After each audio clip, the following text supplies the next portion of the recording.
Good evening, ladies and gentlemen. Welcome back to the 19th hole. We are live on In Between Media. We are sports, we are lifestyle, everything in between. Big winners last week at the Rocket Classic. We're moving on to another classic in the Midwest. It is the John Deere Classic from TPC Deere Run in southwestern Illinois. It's the Midwest. Who knows? Tri-Cities area between Illinois, Iowa, Des Moines, I think, is there. Who knows? But we're having a golf tournament. They have a pretty good field here. Not the strongest field, but a lot of up-and-comers. This is when the youngsters usually win. Their first tournament is at the John Deere. We're going to dive in, Conor, Coughlin, and myself, right after this.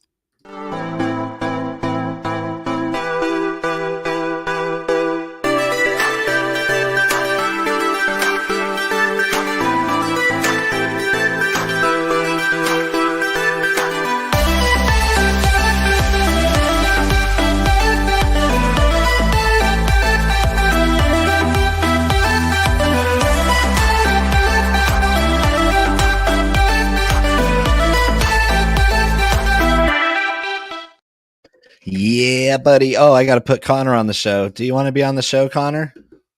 If I must, yeah. Right, there he is. How are you doing, buddy? I'm here, so I'm glad that you're letting me be on the show. It'd be a heck of a 50-minute wait.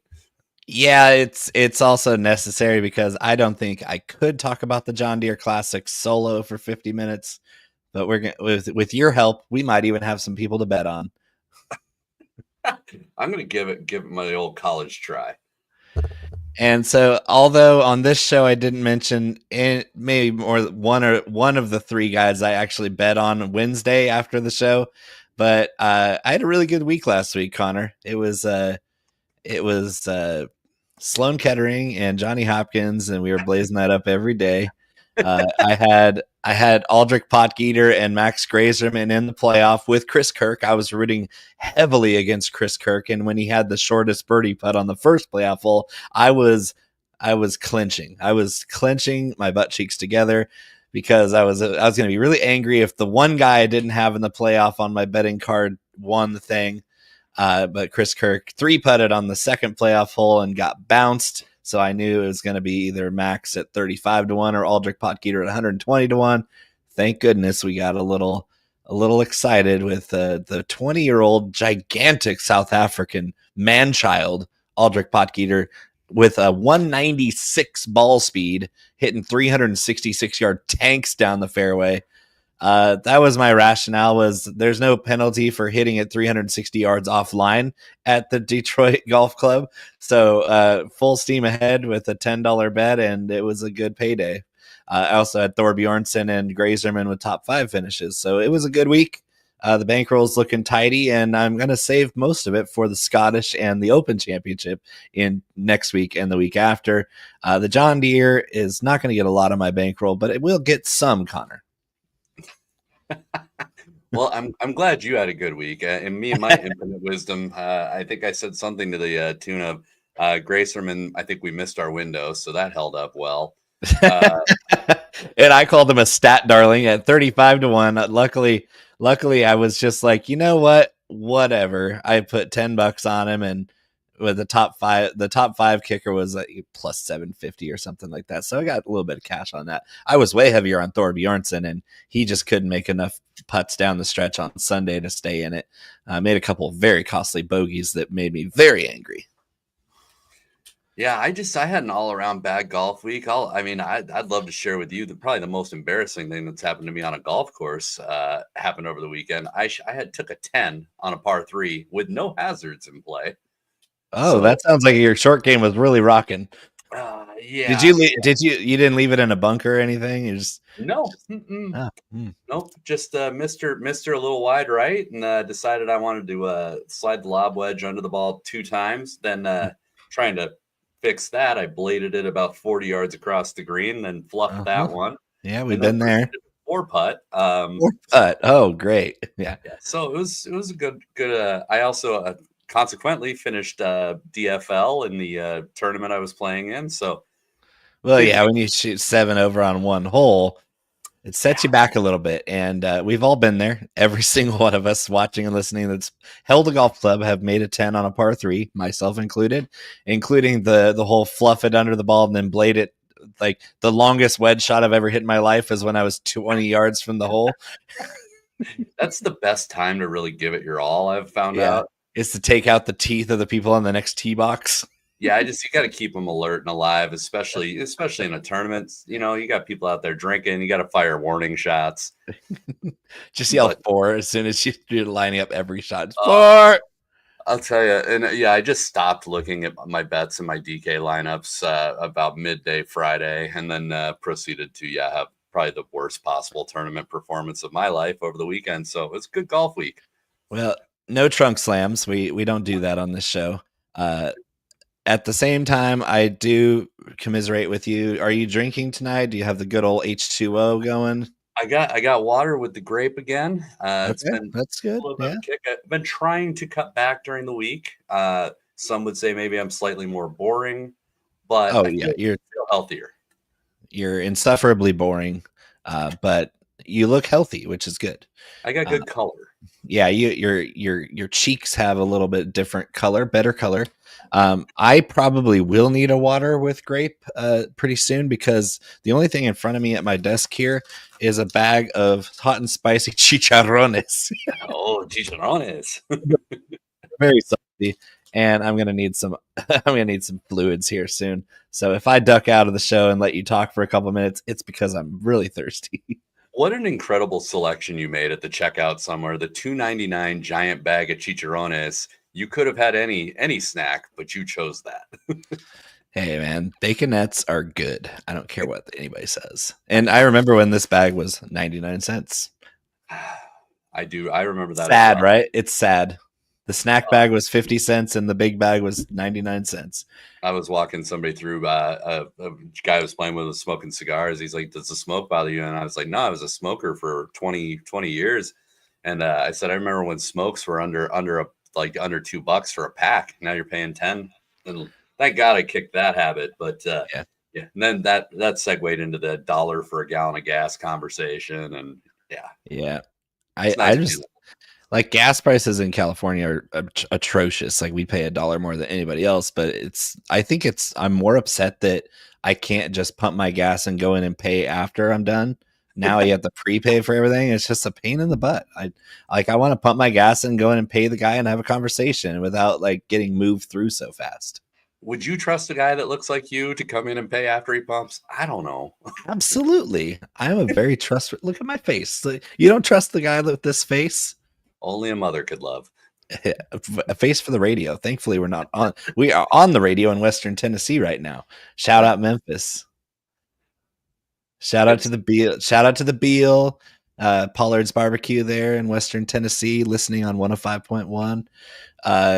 Shout out to all you. Let's get into the news in the world of golf. We have the news Niblick right after this.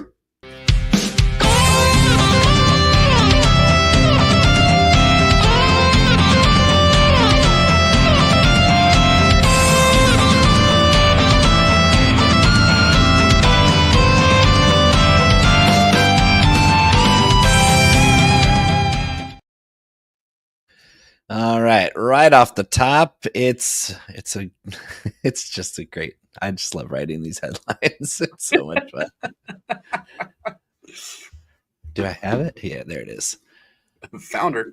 Yeah, I found it. Aldrich, jackpot heater. 20-year-old, wide-bodied South African. 196 ball speed, absolutely thrashes Detroit Golf Club for his first PGA Tour win. Fantastic performance.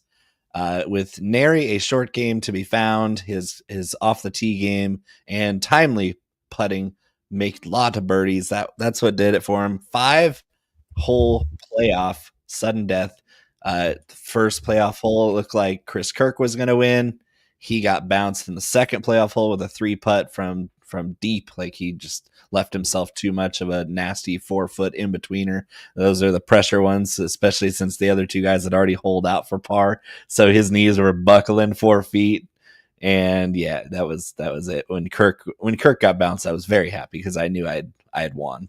But Aldrich Potgeiter, take it away, Connor. Like, how do you feel about this kid? If he finds a short game, what's going to happen to the tour?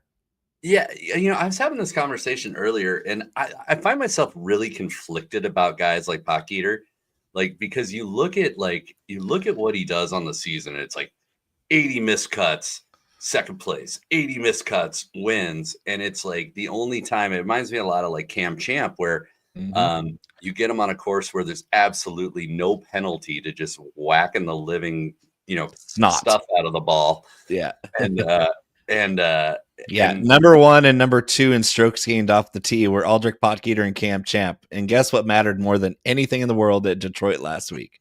Strokes gained off the tee. And so like I don't know. I'm starting to come around to your like take on more carnage is better, because I think there's like some of this technical side of golf that's come to the dark side. And I don't know, man. I just find myself really conflicted. I think it's awesome that the 20-year-old got a win under his belt. I thought the way that he and Gracerman especially handled the moment, I thought was really like kind of mature. So I thought as far as stewardship of the game and all that stuff, I thought that was on display rather well. I don't dislike Potgeiter as a guy or anything like that. He's a lot more well adjusted than we were at 20. That's for sure. 100%. But yeah, I gotta go back to what I was saying, and I'm getting really conflicted about some of these bomb and gouge. You can get by just being able to hit it 340. I don't know that I love it. Yeah, it's not the type of golf I enjoy watching. It's the type of golf I aspire to one day play, because I don't hit it 350 like Aldrich does, but I hit it a good distance, and I do have an advantage of off the tee with most of my playing partners at the club. It's just going to come down to this guy gives himself so many opportunities to score with that off the tee game.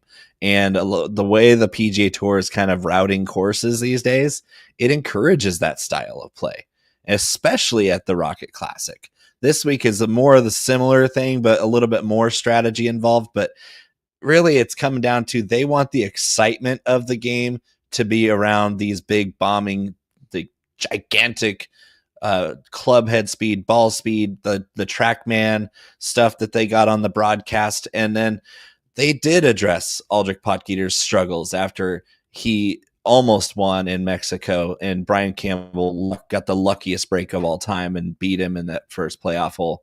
Potgeiter, it was a very similar tournament for me. Mexico and the Rocket are very, very similar events. So I just saw that correlation there, and I just like, whatever, let's do it. Brian Campbell can't scare us this time. Aldrich Potgeiter's game doesn't fit very many golf courses. It fits at Mexico and it fits at the Rocket. And he missed 7 or 8 cuts in a row after that Mexico Open because the courses got tougher. And I addressed that on the Betting Pros podcast when I called for him to win. Is I said, hey, yeah, he played very poorly after the Mexico Open loss. Like, he finished second. There was a good tournament for him. I was on him there, and I was heartbroken with him when he finished runner-up in Mexico. But then he fell face the earth. We didn't really bet him either because all the golf courses after the Mexico Open were a lot tougher. They were a lot more strategic. They demanded good approach game. They demanded better wedge play and short game, and that's just not his style of play. And then he went off the grid for a whole month and a little bit more than a month. He got all new clubs. He revamped his entire game around a whole new set of clubs. And he just said, hey, let's go back to work. And I'm a professional golfer. This is the first year as a professional golfer on the PGA Tour. He had to figure some stuff out. You miss 7 cuts in a row. It doesn't matter where you are. I believe Justin Rose back in the day missed 8 cuts in a row. And look what he's done for the last 15 years. Aldrich Potgeiter's young enough to do a complete ayahuasca retreat for a month, get whole new golf clubs, and come back and win his first tournament back. That's I think what happened.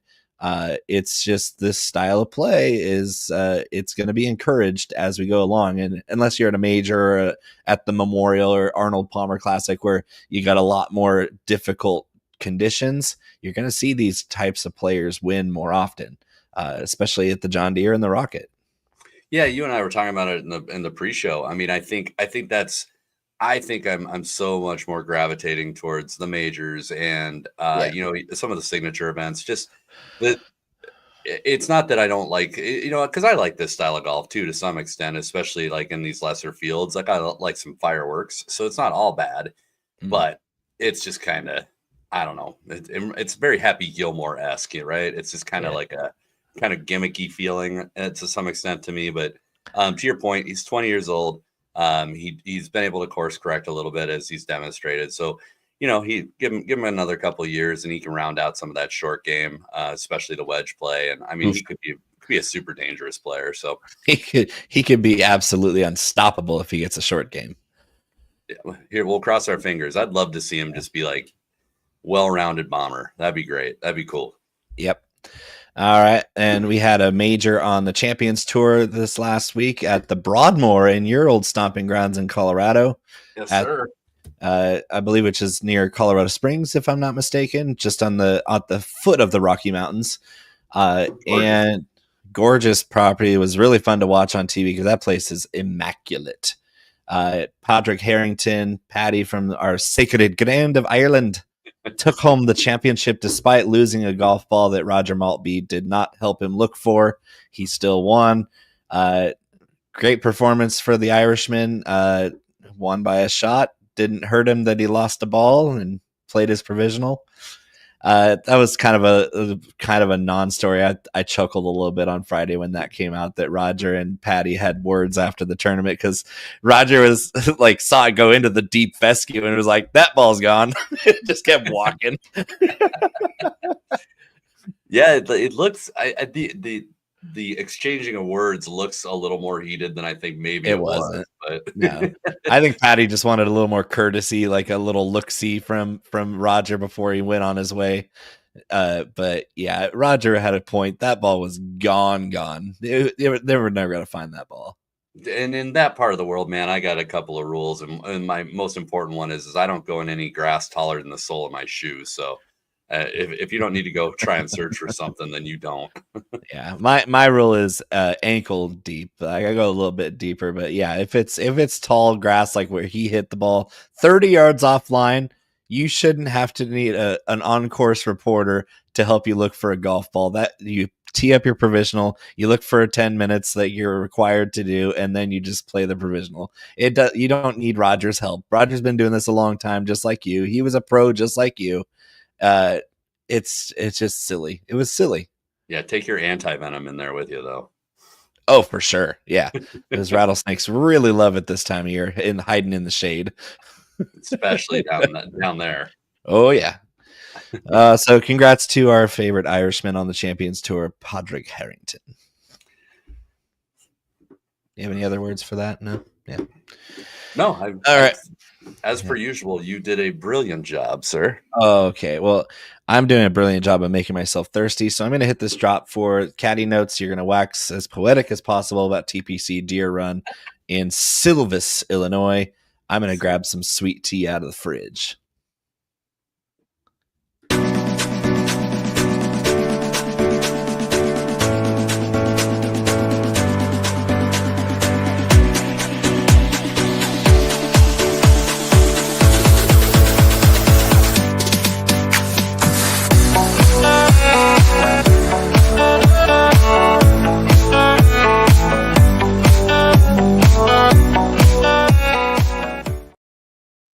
I don't even think I know you anymore, by the way. Chicharrones and sweet tea. It's some kind of a night over there. Anyway, John Deere Classic, TPC Deere Run, Silvis, Illinois. It's par 71, 7,289 yards. Bent grass fairways, bent grass greens.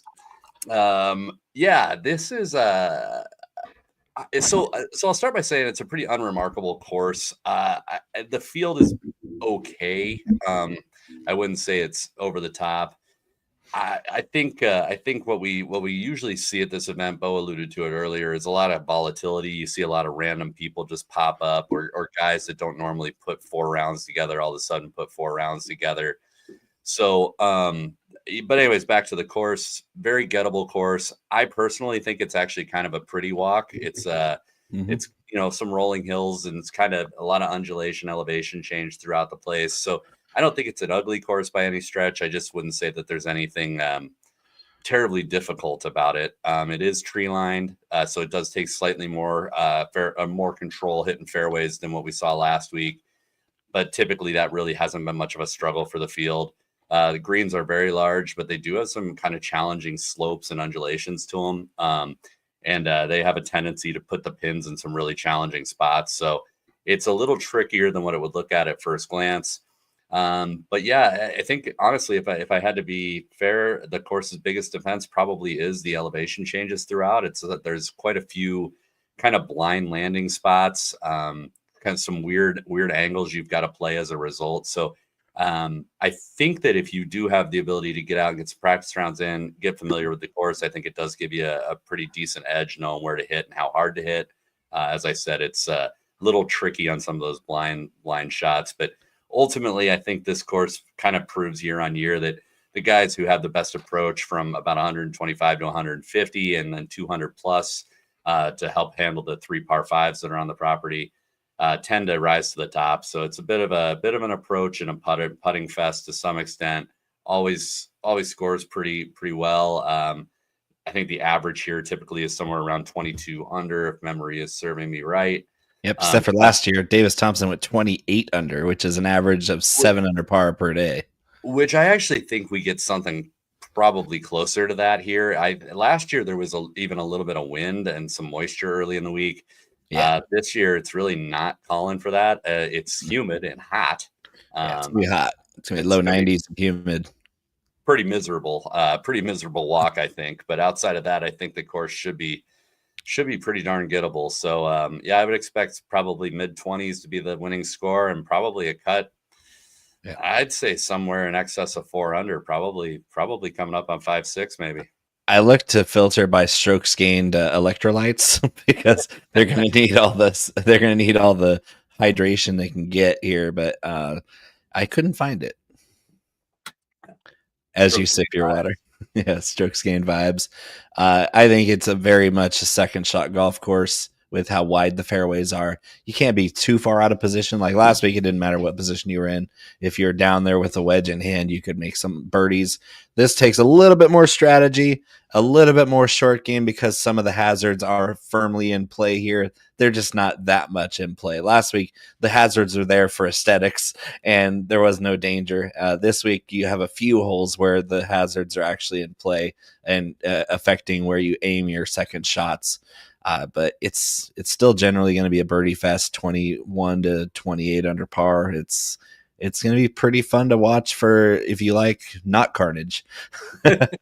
Or if you like the charities in the Tri-City area, because this event is huge for charity, which is a great part of what the PGA Tour does on their rounds through the country every year. The John Deere is one of the longest standing tournaments, and this golf course does accommodate as well as any golf course on the PGA Tour, period.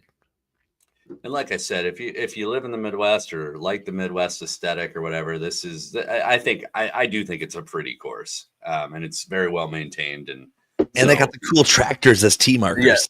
Yeah. And they always have large equipment on the property, so I mean, there's some good sights to see, and we do get to see some of these lesser known guys actually going at it, which is kind of nice. We'll talk about a few of them when we get over into the betting segment, but yeah, there's some young bucks here that might make some noise, so that could be entertaining to watch too. So I don't think it's a total scrap of a tournament, but it's not near the excitement we're going to have for the next couple of weeks after this one. Yeah, we're still looking forward to the Renaissance Club next week, and of course the Northern Ireland in a couple of weeks. That's going to be great, but we still got to bet on some golf.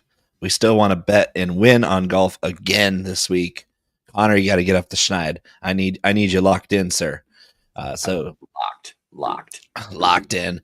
Let's bet on golf. Let's twirl some clubs. Are you ready, Conor? Because I'm ready. I got my sweet tea. I'm ready to rock.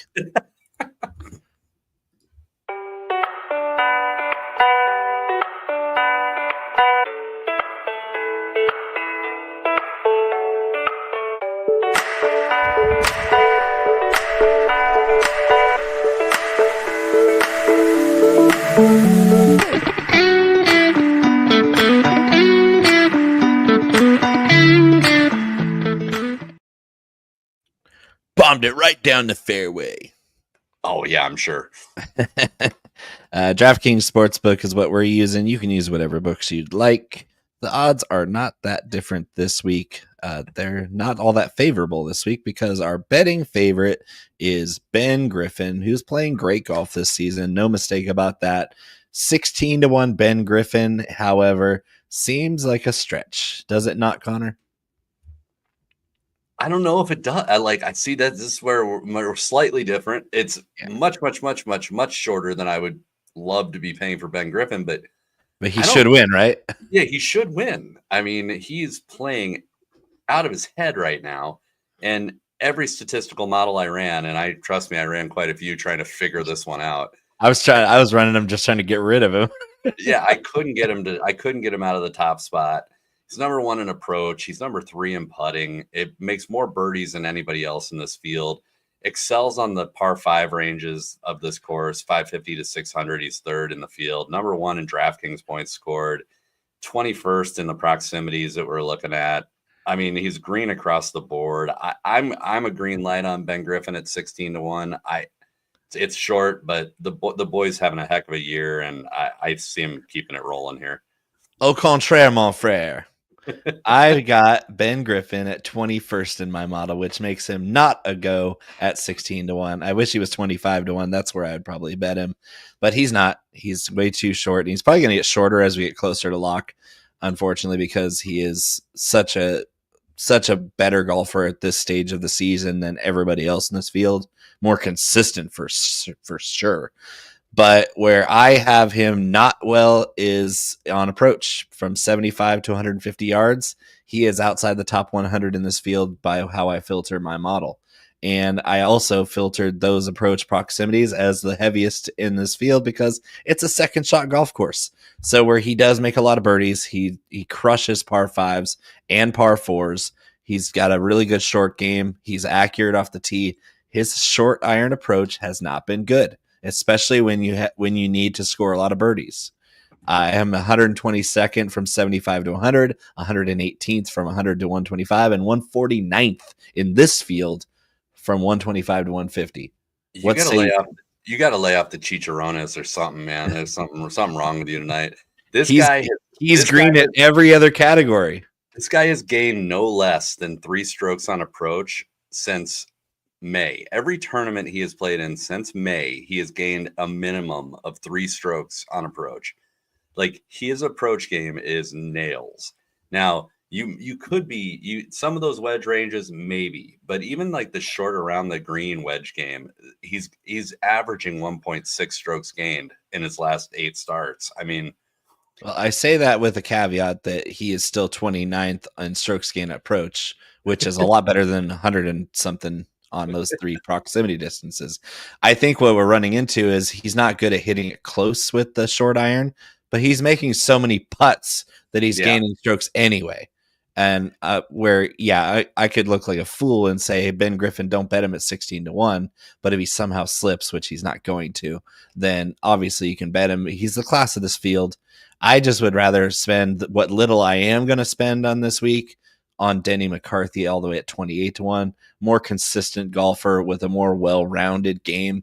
Not quite as hot as Ben Griffin, but if you look at everybody else in this field, consistency-wise, making top 10s, I think Denny McCarthy is a better value in this field at 28-1 than is Ben Griffin. Yeah, I like Denny at 28. I had to make if I'm being honest, I had to make a choice between the two of them. I like Ben Griffin a little bit better because I really want to put some money on Michael Thorpe Bjornsson, but not to get off of Denny that quickly. Like Denny, absolutely to your point, very consistent on approach. He's got a bit of a hot hand right now. Been playing good golf. Putter is always amazing. So when you talk about the shorter approach ranges and a bit of a putting contest, Denny McCarthy, we've said it time and again.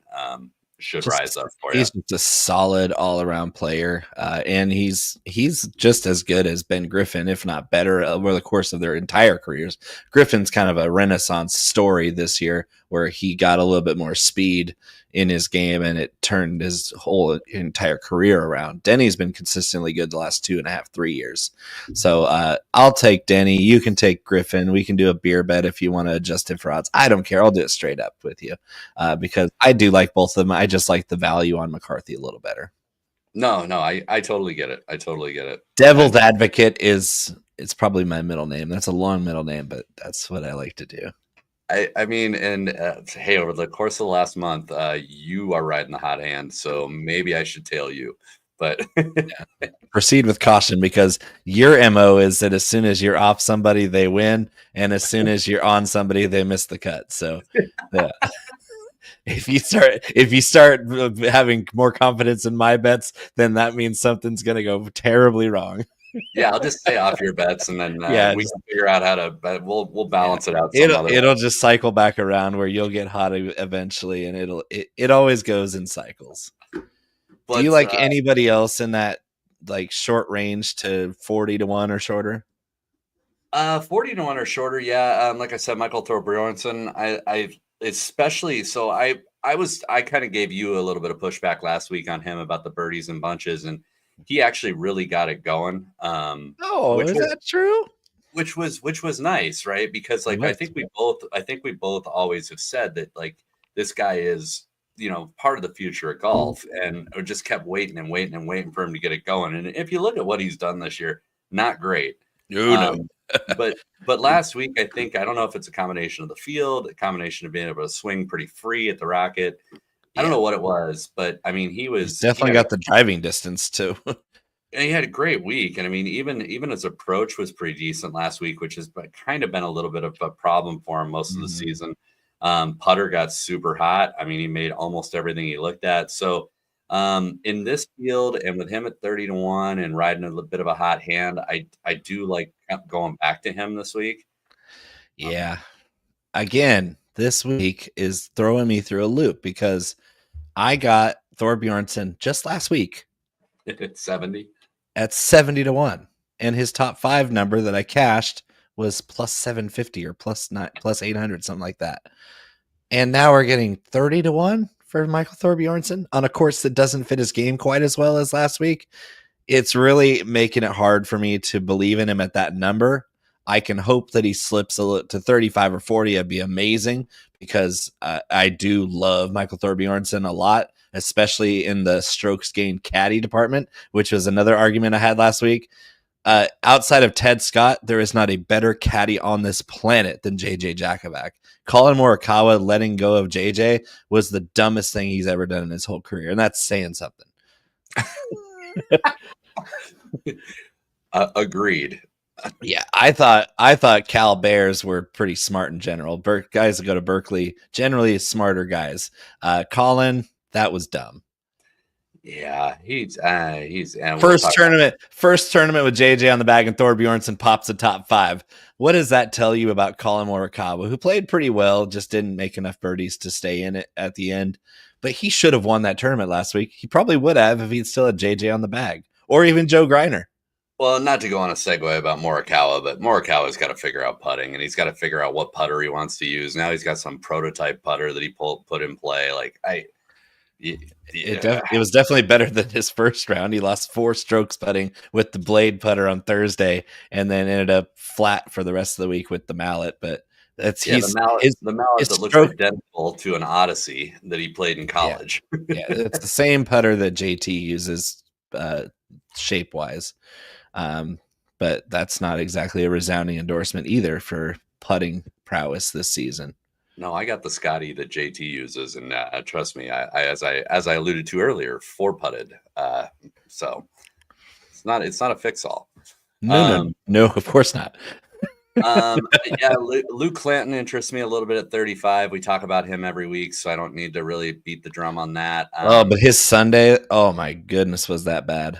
Yeah, and I think again, young guy, growing pains, all that. He's just volatile. He's so aggressive, and when he's off, he's way off. But again, he's one of those guys, and especially in this field, looking at the names on the top here, like Luke Clanton is every bit the golfer that any of those guys are, and then some, in my opinion. So if he doesn't have a nuclear bad one round, he's right there in the thick of it with everybody else last week. So yeah, maybe he puts it together and doesn't implode on Sunday this week and can do it for us. Yeah, not going to quit him. So, but that's it for me in that range. I can't quit Michael Kim. Michael Kim. Yeah. Michael Kim is 40-1. Michael Kim won this tournament way back in 2018. It was a whole different world. He was a different player back then. But Michael Kim is a really good golfer, and he's having a really good season, and he's got some good vibes here. Even though he's missed the cut here recently, that was before he was having this season where he's figured a lot of things out about his game. Going in from his Twitter account, he's excited to go to the John Deere. He might be the most excited golfer to play the John Deere this week because A, this is where he got his first PGA Tour win, and B, he's playing better than he ever has before. I think Michael Kim could do this absolutely at 40-1, especially with how the stats line up.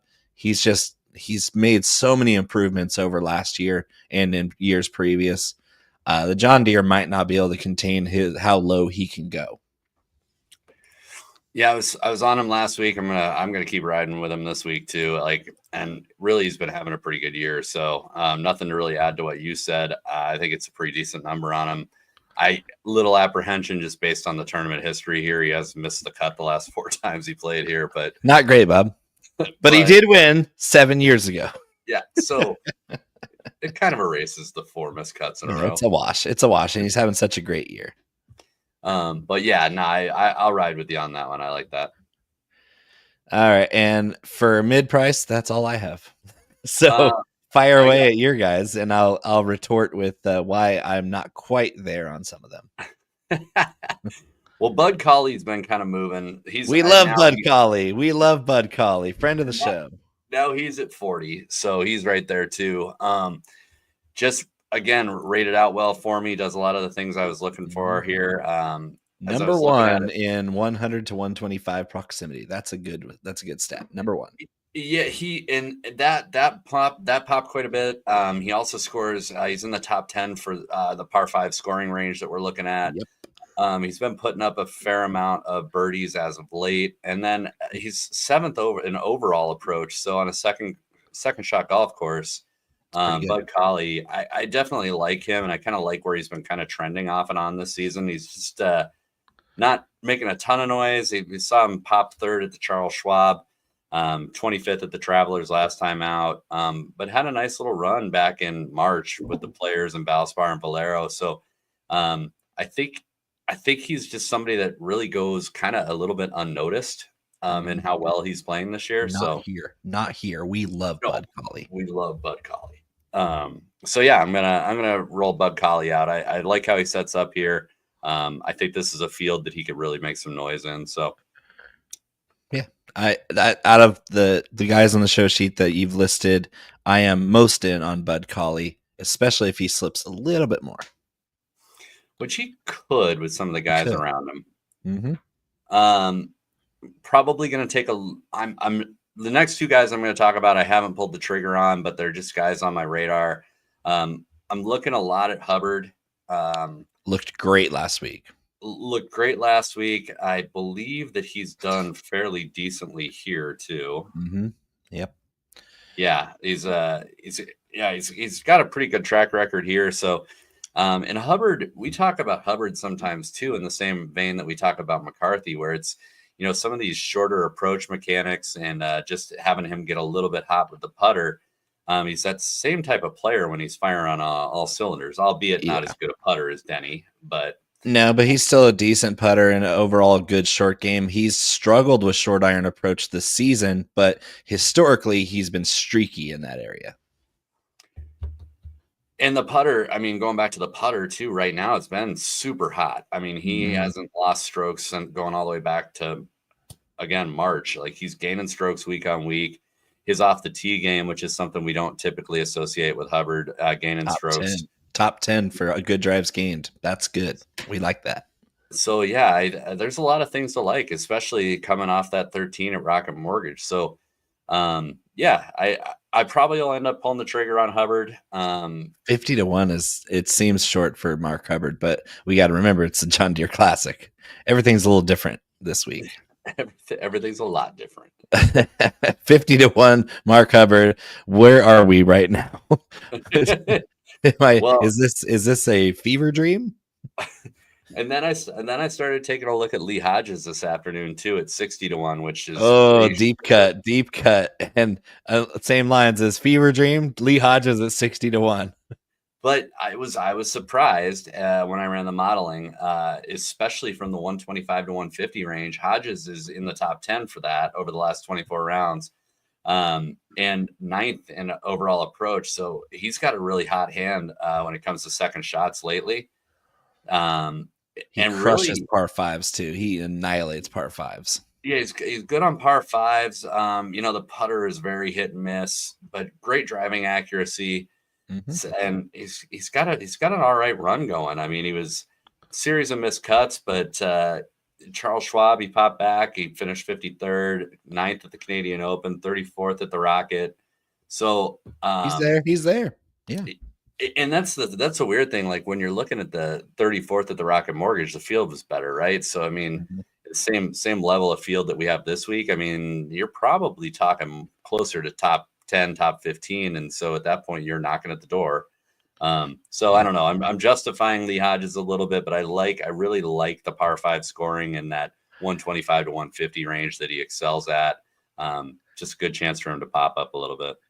So if I told you in the year 2021 that we'd be getting 90-1 odds at the John Deere Classic for one Max Homa, what would you say back in 2021?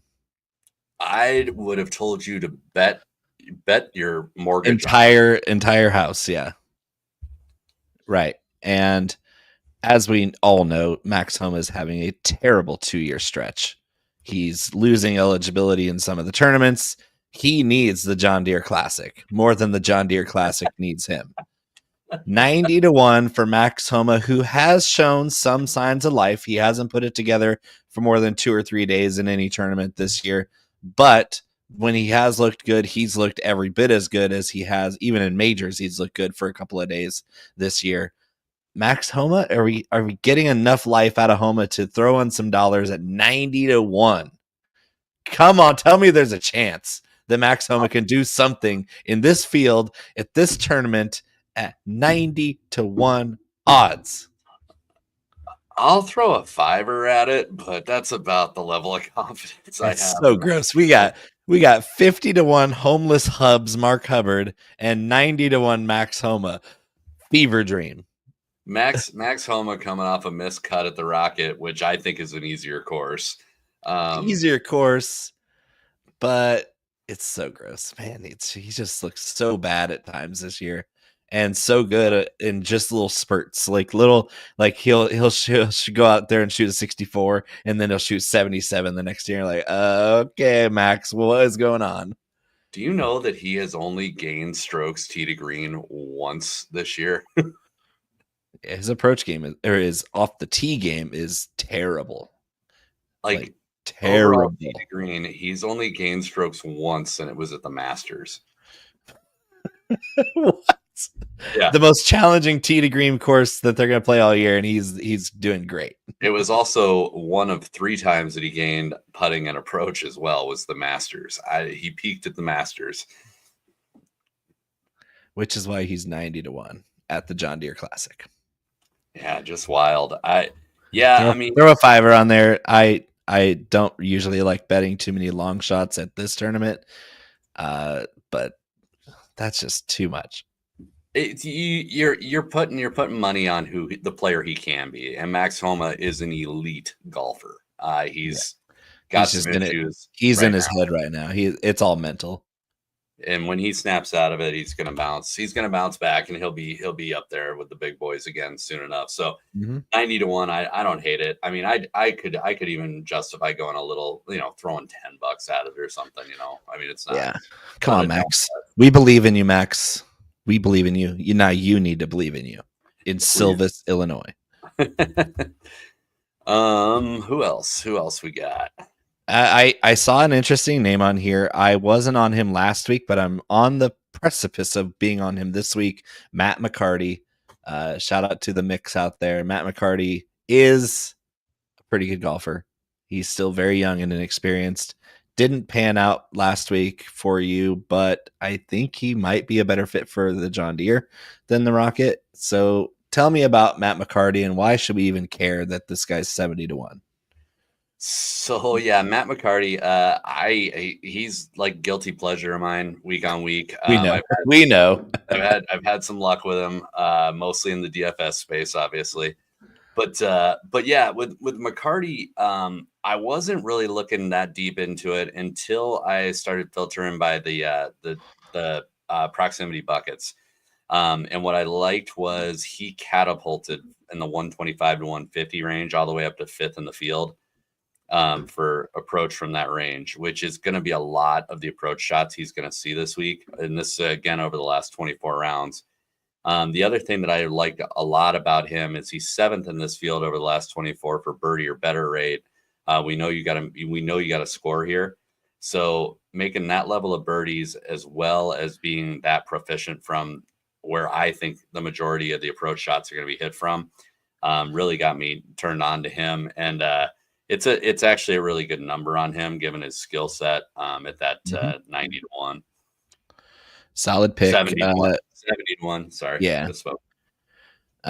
Another guy is at 90-1. Two guys that you have at 90-1. One I'm on board with because he's a good course fit. The other one I think you must be wasted on that grape water because I can rubber stamp Chandler Phillips on a course that requires approach accuracy, but what are you doing with Sammy Valimaki? That dude is not even close to a good fit on this golf course.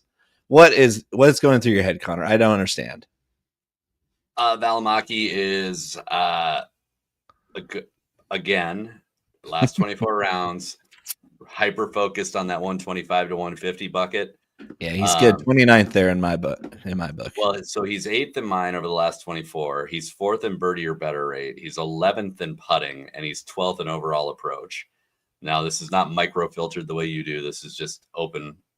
But nonetheless, that's over the last 24. I think we've seen Valimaki contend in these lesser fields, especially on courses that don't penalize you so much for a little wayward shot here and there. So I think 90-1 on Sammy is pretty good. He rates out really well for me. Overall, I have him 6th in my modeling. So I'm gonna go back in on him. We had a little luck on him last year. We got about 3 minutes left in the show. Chandler Phillips, I don't have to argue with that. 90-1 for Chandler Phillips in this tournament. It's pretty solid. Playing well too. Well. You also have both of the young Jacksons, Koivun and Suber. I'm with you on Koivun. Suber, really good finish last week. I think he's more of a bomb and gouge guy than Koivun is. Koivun's much more well-rounded, so I can get on board with that one at 100-1 on each of them. I have Carl Phillips at triple-digit odds, and that's an auto bet for me. Last week at the Rocket, very similar to the Mexico Open with the obviously the correlation there with bomb and gouge. The John Deere is very similar to the Puerto Rico Open, which is same kind of bomb and gouge, but a little bit more strategy and approach game focus. And who won the Puerto Rico Open this year, Conor? Was it Carl Phillips? And we pretty much guaranteed victory that week, and it came through for us. One of the most surefire things we've ever said. Like both of us. And that was 70-1. That was 70-1 in a very similar strength field on a very similar golf course, a very similar winning score. And Carl Phillips won by 3 or 4 shots that week at 70-1 odds. We cashed the whole ladder. This week at the John Deere Classic in Silvis, Illinois, Carl Phillips is 150-1. You're going to have to take out a third mortgage to get me off of Carl Phillips this week. I have some concerns, but at 150-1, you can shove them. and I see the correlations, and I know the player that Carl Phillips can be. So I've done way dumber stuff with $5. I'm going to go ahead and ride with Carl again this week as well. So no the argument. Odds are just too sweet. 150-1. Get out of here. You can't. All right. Winning score. And who does it? Like, this is a wide open tournament. Nobody knows who's going to win. Very few people even care who's going to win. Well, if you care, according to the hat, Denny McCarthy is going to win. The hat drew lucky number 37, which is Denny 37. McCarthy. 37 is Nick Hardy for me. Not bad. Oh, I don't hate that either. Yeah, Nick Hardy, if he can figure out how to make birdies on par fives and find a short game where he's 149th, we can do okay. I think Ben Griffin 25 under. I'll say Denny McCarthy 26 under.